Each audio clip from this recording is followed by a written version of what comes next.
할렐루야. 하나님의 은혜가 이 시간 우리들 모두에게 임하기를 주님의 이름으로 축원합니다. 서로 인사하십시다. 은혜 많이 받읍시다. 인사하십시오. 영상으로 예배하는 성도님들도 많은 은혜 있기를 바랍니다. 오늘 말씀의 제목 한번 따라하십시다. 주님의 돌봄은 1대1입니다. 아멘. 믿음 되길 바랍니다. 어제 광고는 안 했습니다만은 어제 저희 교회에서 고려인 3세 에슬란이라는 목사님의 안수식이 있었습니다. 전사가 이제 목사가 된 거죠. 한 30-40명밖에 모이지 않아서 작은 규모이기 때문에 그냥 진행을 했는데 사실은 의미는 굉장히 깊은 그런 행사였습니다. 그 행사가 있기까지의 배경을 잠깐 소개를 하고자 합니다. 저희 동기 목사 중에서 이제 저보다 연배가 좀 몇 살 위인데 그분이 약 30년 전에 러시아의 모스크바에서 한 600-700km 정도 밑으로 내려가면 그 로스토프라고 하는 그 큰 도시가 있는데 거기에 이제 선교사로 갔습니다. 그래서 여러 사람들을 이제 선교를 했는데 한 4-5년 선교를 하는 동안에 유독 한 청년을 집중적으로 제자 양육을 시켰습니다. 말씀도 가르쳐주고 또 통역도 좀 부탁하고 이 참 똑똑한 사람이에요. 그 로스토프에 있는 공학 대학에 들어가서 학사학위를 하고 또 석사까지 그래서 학위를 취득한 그런 수재인데 아무튼 열심히 그렇게 이 목사님을 도와서 이제 은혜를 받고 헌신했습니다. 그러던 중에 이제 목사님은 한국으로 나왔고 그 청년이 연락이 이제 계속 주고받았는데 목사님은 아무래도 제가 목사가 되겠습니다. 물론 고려인입니다. 이 사람도 목사가 되겠습니다. 그렇게 얘기를 했는데 그래서 이제 이 목사님이 어떻게 이 친구를 목사를 시킬까 생각해보니까 당시에 러시아는 개방된 지가 얼마 안 돼. 92년대 고르바초프가 이제 개방 정책에서 이제 좀 자유로워졌는데 그러다 보니까 그 감리 교단이 없어요. 러시아 안에 그 당시에는 지금도 있긴 하지만 굉장히 미약한데 아무튼 그런 상태니까 이 뭐 신학교도 제대로 안 돼 있고 하더라도 연합 신학교고 이러니까 그러면 네가 석사학위까지 했으니까 감리교 신학대학이랑 조인해 가지고 MDB 코스로 대학원에 들어와라 이렇게 이제 학교랑 협의를 하고 승낙이 나서 그 친구가 이제 한국에 왔습니다. 와서 대학원 코스를 하고 정식 우리 기독교 대학 감리회의 목사가 됐어요. 그래서 아무래도 자기가 고려인이니까 고려인들 사역을 해야 되겠다. 그래서 안산에 가면 여러 그 다민족들이 들어와 있잖아요. 그래서 안산에 지금도 그 고려인 중심의 교회를 목회하고 있습니다. 그러던 중에 이제 한국이 고려인이나 조선족이 이제 사실은 우리 같은 동포잖아요. 이 사람들에게 한국에 와서 일자리를 하는 것을 좀 수월하게 한다 그래서 그들에게 비자 내주는 입국 허가서를 쉽게 좀 내주는 정책으로 바뀌었습니다. 그 사이에 고려인들이 한국에 들어와 있는 현재 들어와 있는 사람이 한 10만 명 정도 돼요. 그러다 보니까 자연적으로 목사들이 많이 필요하지 않았겠습니까? 그래서 이제 신학교는 자체 신학교가 없으니까 이제 모스크바나 어떤 러시아의 신학교를 졸업하고 또 이제 한국에 와서 자체 여기서 이제 교단을 만들려고 그런 게 아니라 그 끼리끼리 이렇게 목사 안수를 주다 보니까 인원이 이렇게 늘어서 지금 목사가 6명이고 전사가 대기하고 있는 사람이 5명이고 그렇다 그럽니다.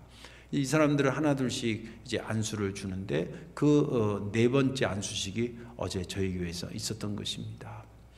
그걸 이렇게 돌이켜보면서 그 선교사가 한국에 그 러시아 가가지고 고생하면서 그 한 사람한테 가르치고 정말 겨자씨 비유처럼 그렇게 했는데 이 사람이 심은 그 씨가 싹이 나고 잎이 나고 열매가 돼서 또 옆으로 옮겨 심고 해서 지금 뭐 안산에도 있고 그 6명이 다 지역에 이제 그 목회를 하는 거죠. 그 다음에 그 김포에도 있고 인천에도 그 어저께 온 목사 중에 한 사람은 블라드미르라는 목사는 주한 장로교회에 그 교회가 크잖아요. 거기에 한 예배실을 고려인들을 위한 예배실을 제공해 준 거예요. 그러니까 우리로 말하면 우리 교회의 사무엘 성전에 뭐 조선족이라든지 아니면 인도네시아라든지 이런 사람들이 와서 예배 드리도록 해라. 그 자리를 제공하고 거기 담당 목사로 이렇게 한다 그러는데, 그런 공동체들이 이제 한국에 점점 많아지고, 고 대한복음협회라고 하는 그 조그마한 교단이 만들어졌는데,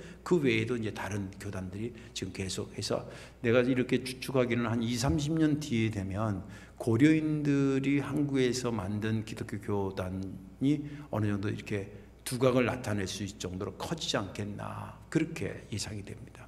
한 사람한테 그렇게 기울이고 관심을 기울이고 그랬더니 그것이 그렇게 풍성하게 열매를 맺는 거 보면서 참 대단하다. 역시 주님이 제자 삼으라는 이야기가 거저 하신 말씀이 아니구나, 그런 것을 깨달은 적이 있습니다.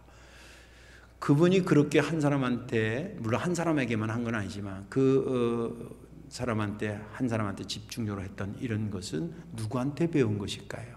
주님께서 우리들을 그렇게 돌보신 것을 그가 배우고 그것을 실천해서 열매로 이어지게 한 것입니다. 그런 의미에서 오늘 말씀의 제목처럼 주님의 돌봄은 1대 다수도 있지만 사실은 본질은 1대 1이고, 좀 리얼하게 얘기하면 주님과 여러분들 각자의 돌봄이 지금까지도 이루어지고 있다는 것 믿음 되시기를 주의 이름으로 축원합니다.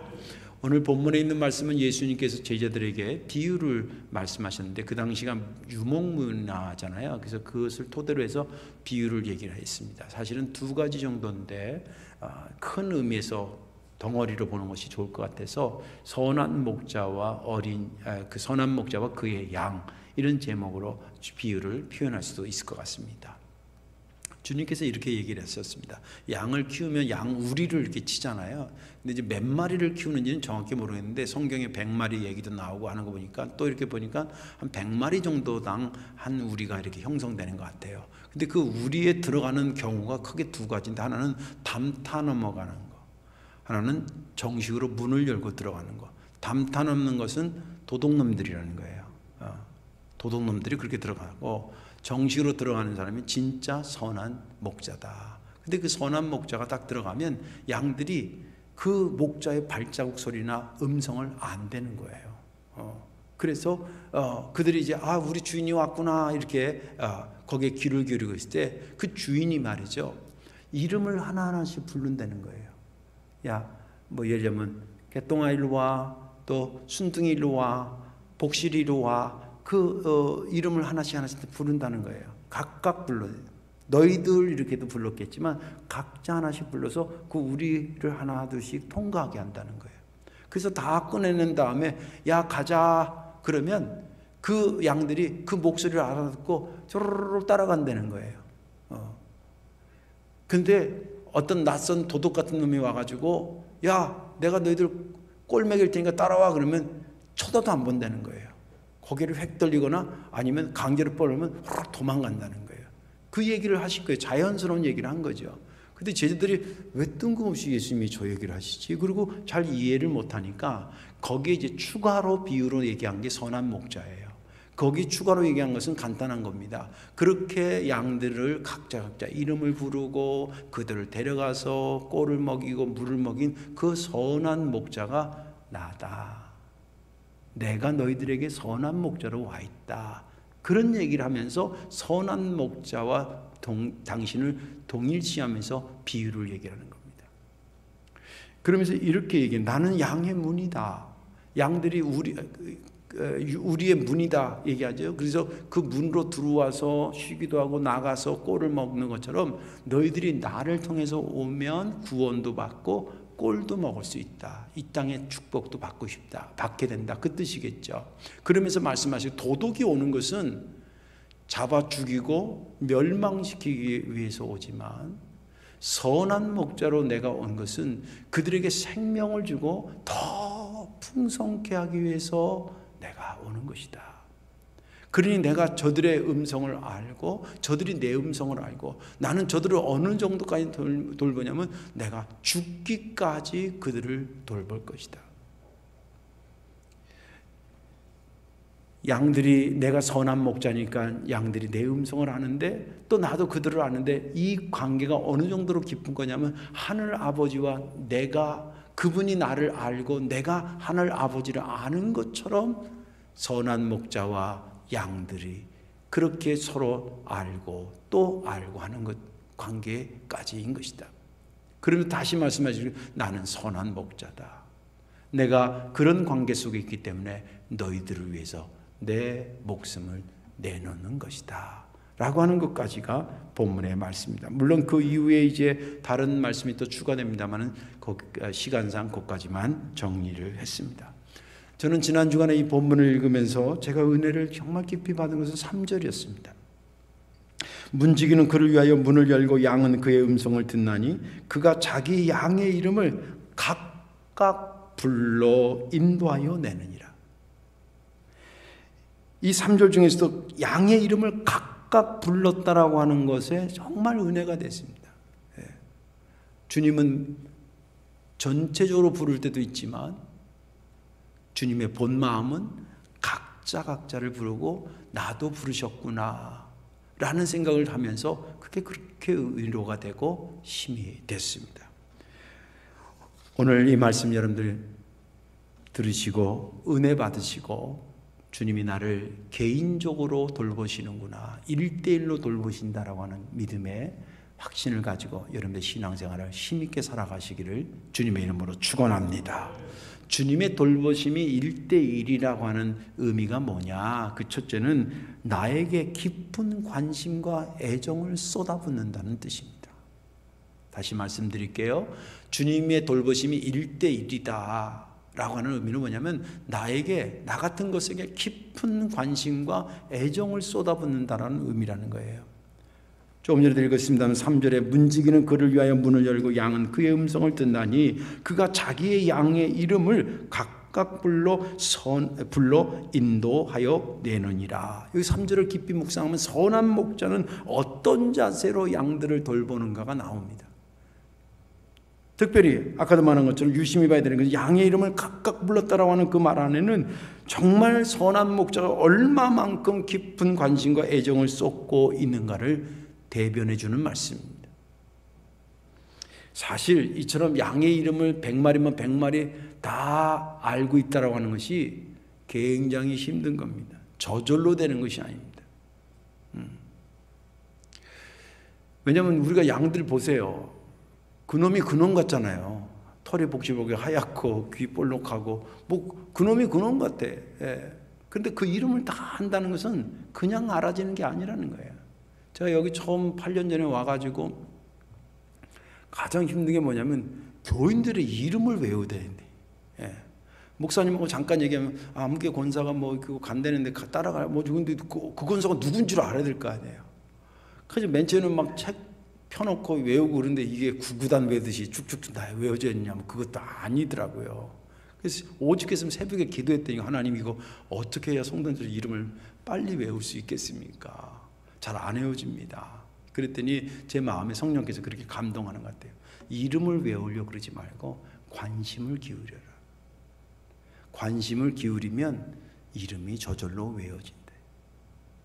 그리고 가만히 생각하면 그때 깨달은 거예요. 아, 그렇구나. 이름을 알아야 관심이 기울어지는 게 아니더라고요. 관심을 기울이다 보니까 이름이 외워져요. 그래서 아주 조금이라도 더 만나고 싶고 또 조금이라도 더 관심을 기울이고 그러면서 한 3개월 동안 외우는데 아주 머리에 쥐가 나는 줄 알았어요. 오늘 본문도 그런 거 아니겠습니까? 이 목자가 100명의 한 우리 안에 있는 양들의 이름을 각자 다 배우려고 그러면 이게 어떻게 저절로 되는 것이겠어요?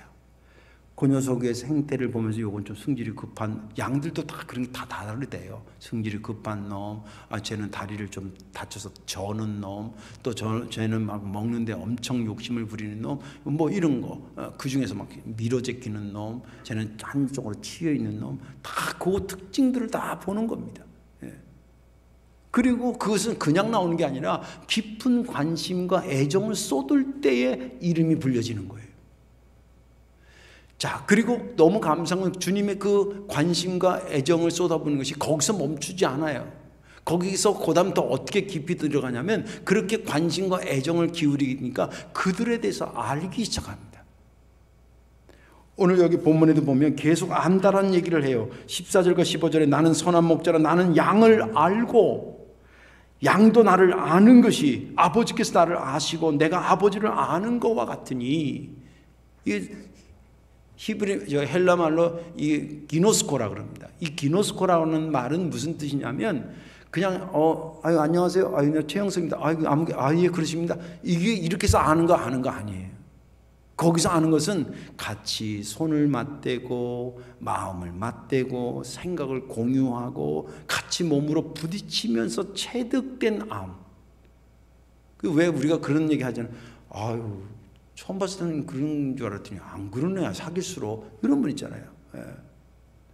그때 알게 된 것을 아는 거라고 얘기하는 거예요. 그리고 그 아는 것의 격조를 어디까지 높였냐면 하늘 아버지가 나를 알고 내가 그분을 아는, 다시 말해서 우리가 신학적으로 삼위일체적으로 그분들이 서로 교류하고 아는 건데, 그 아는 것 차원으로 선한 목자와 양의 아는, 다시 말해서 그분과 나와의 삶의 수준을 하나님과 당신이 아는 수준으로 우리를 경상시켜 놨다는 거예요. 이게 어떻게 저절로 되겠냐는 거예요. 1대1로 만나서 깊은 관심과 애정을 기울일 때에 나를 알게 되신 거죠. 물론 하나님이시기 때문에 선제적으로 알지만은 그런 역사를 이루신 것이라는 거예요. 근데 우리가 한 번 더 깊이 생각해야 될 것이 뭐냐면, 하나님한테 이런 오해하면 안 돼요. 제가 목회하고 상담하고 교인들하고 만나고 그러면 다는 아닌데 이런 분들이 가끔 있어요. 아이 목사님, 하나님 내만 몰라주는 것 같아. 그리고 입을 이게 좀 이렇게 흔들어. 그냥 확 돌리고 싶어 그냥. 예. 근데 우리만 그런 게 아니었대요. 이스라엘 사람들도 그랬대요. 그래서 하나님께서 성경에 정확히 나와 있어요. 이사야 40장에 이런 말이 있어요. 야곱아, 네가 어찌하여 말하며 이스라엘아, 네가 어찌하여 이르기를 내 사정은 여호와께 숨겨졌으며 원통한 것은 내 아버지에게서 수리하심을 받지 못한다 하느냐.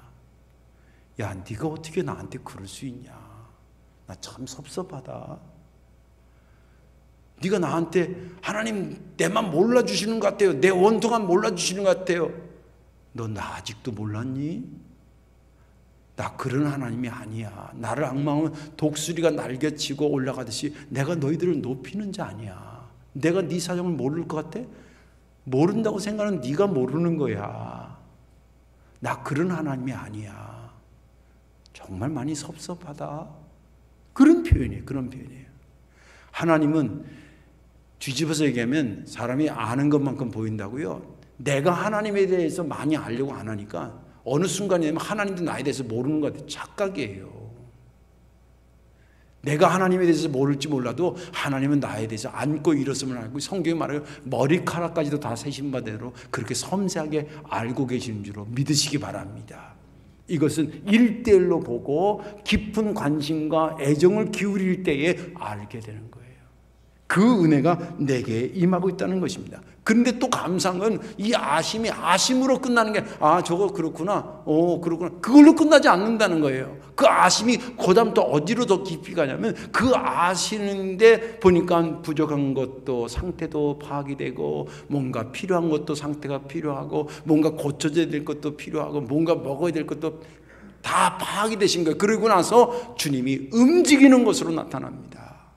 그 필요를 충족시키기 위해서 움직이는 것까지 이어져 가는데, 오늘 3절도 보면 각각 양들의 이름을 불러서 이렇게 우리 바깥으로 내놨대잖아요. 그리고 4절에 보니까 얘들아 가자, 그리고 끌고 가요. 그러니까 양들이 그 음성을 알기 때문에 또로로 따라간다는 거예요. 주인이 가자 그럴 때 그냥 어디로 갈까, 그리고 가자가 아니에요. 얘네들이 지금 밤새 못 먹었으니까 배가 고프구나, 밤새 못 마셨을 테니까 목이 마르겠구나, 밤새 우리 속에 있으니까 운동도 좀 해야 되겠구나, 예? 얘네들이 지금 털이 길었으니까 털을 좀 깎아야 되겠구나. 이거 다 필요를 아셨기 때문에 움직이는 거예요. 그냥 가자고 그러니까 데리고 나와서 그런 게 아니에요. 주님은 우리에게 1대1로 만나서 깊은 관심과 애정을 기울이시고, 그러다 보니까 우리를 더 깊이 아시고, 깊이 아시니까 그 깊이 한 것을 채워주시기 위해서 움직이신다는 거예요. 10절에 온 것은 말하기를 내가 온 것은 양으로 생명을 얻게 하고 더 풍성히 얻게 하려 하지. 선한 목자로 이 땅에 오신 주님은 내가 너희들에게 생명이 필요한 것을 알기 때문에 생명을 주고 너희들이 더 풍족해야 되는 것을 알기 때문에 풍족하게 하기 위해서 왔다는 거예요. 움직여 주신다는 겁니다. 그런데 여기서 또 한 번 우리가 놀라고 감사한 것은 뭐냐면 그러면 주님이 어디까지 움직여 주시는 것까? 라는 질문을 할 수가 있어요. 성경은 주님 말하기를 그 질문에 답하듯이 내가 어디까지 너희들에게 움직이는 줄 아니? 내 목숨을 내놓는 데까지 내가 너희들을 위해서 움직인다. 그렇게 말씀하고 계세요. 11절 보세요. 나는 선한 목자라 선한 목자는 양들을 위하여 목숨을 버리거니와. 또 15절에 보면 또 다시 강조하듯이 나는 양을 위하여 목숨을 버리노라. 여러분들 이게 실제 어떻게 이게 가능하겠어요? 1대1로 관심을 가지고 애정을 쏟고 그 필요를 아시고 그리고 채워지는데 목숨을 내가 내놔야지 채워질 문제가 있다면 목숨을 내놔서 너희들을 채우겠다는 거예요. 실제 그렇게 하신 거 아닙니까? 죄의 문제를 당신의 목숨을 내놓지 않으면 해결될 수가 없었거든요. 그때 주님은 당신의 목숨을 뒤로 하고 내놓고 주님이 그것을 희생해서 우리를 살려내신 선한 목자가 되신 것입니다. 1대1로 돌본다라고 하는 것은 그런 것입니다. 그런 의미에서 하나님 앞에 정말 불평하면 안 돼요. 우리 느끼지 못하지만 어마어마한 것을 우리가 받고 있는 것입니다. 날마다 주고 거저 주니까 이게 싸구려로 생각하거나 그냥 당연히 받을 것 그렇게 생각하면 안 돼요. 그건 은혜 받을 자의 자세가 아니에요. 받은 자의 자세가 아니에요. 주님께서 나를 대하실 때에 무리 속의 한 사람으로 보지 않아요. 제가 얼마 전에도 어떤 할머니 80 넘은 우리 교회 권사님 몸이 불편해서 교회도 못 오시는데 제가 전화했는데 전화가 안 됐어요. 그래서 그 딸 권사님한테 어머니한테 전화했는데 전화를 안 받으신다 그러니까 그 딸이 가서 얘기를 했나 봐요. 그때 그분이 이제 제 전화번호를 몰라서 교회로 전화해서 연결해서 전화를 받았습니다. 그래서 한 1000마디 말이 뭐냐면 목사님 우리 교인들이 많고 목사님 엄청 바쁜데 세상에 나 같은 것한테 전화를 걸어줘. 그분을 생각할 때는 다른 교인들도 물론 계시지만 그 교인들이 다 없고 그 사람과 나랑 둘이만 있는 마음으로 돌봐드리는 거예요. 주님의 돌보심도 마찬가지예요. 수십만 명의 크리스찬 중에 하나로 보지 않아요. 이 세상의 모든 사람이 없어지고 주님과 내가 독대한다 그러잖아요. 둘이 딱 만나는 그런 심정으로 돌봐주신다는 거예요. 그래서 기쁜 애정을 가지고 관심을 기울이고 나의 사정을 아시고 그것을 채워주시는데 어디까지? 목숨까지 줄 때까지 나를 채우신다는 겁니다.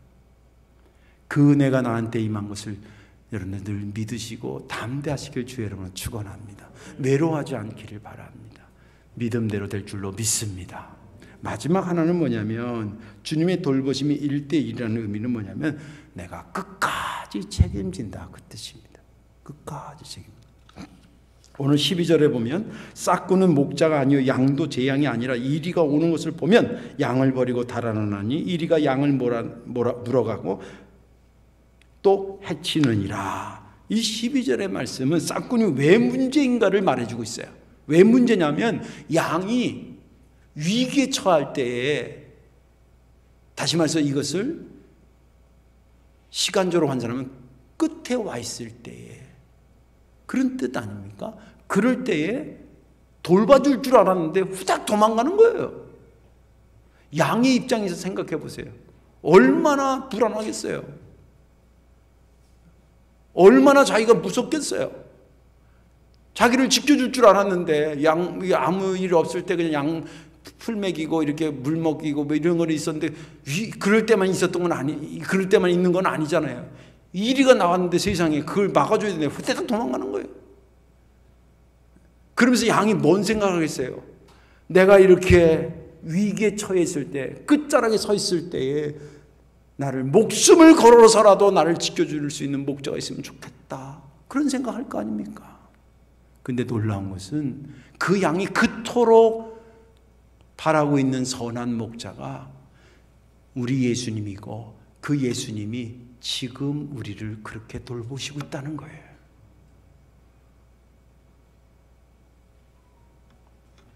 이것은 여기서만이 아니라 주님께서 하신 말씀 여러 곳에서 나와요. 이런 말씀입니다. 마태복음 28장에 나왔는데 내가 너희에게 분부한 모든 것을 가르쳐 지키게 하라. 볼지어다 내가 세상 끝날까지 너희와 항상 함께 있으리라. 또 요한복음 14장에는 내가 너희를 고아와 같이 버려두지 아니하고 너희에게로 오리라. 여러분들 누가 나한테 내가 너를 끝까지 책임지게 할 말을 누가 할 수 있겠어요? 그거 아무나 할 수 없고요. 해도 되지도 않아요. 하나님만이 하실 수 있는, 주님만이 하실 수 있는 말이에요. 제가 여러 번 얘기했지만 제가 저희 집안에 여러분들 볼 때는 뭐 그냥 최영서 목사님입니다 그랬지만 제가 집안에서 굉장히 귀한 아들이에요. 우리 아버지가 장남이고 또 제가 장손이고요. 저희가 여자 딸 셋의 아들 하나예요.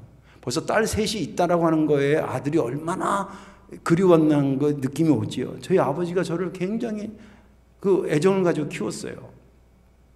제 기억에 어릴 때 우리 누나들이 잘못해가지고 아버지가 바지 벨트를 빼가지고 막 때리는 것도 봤어요.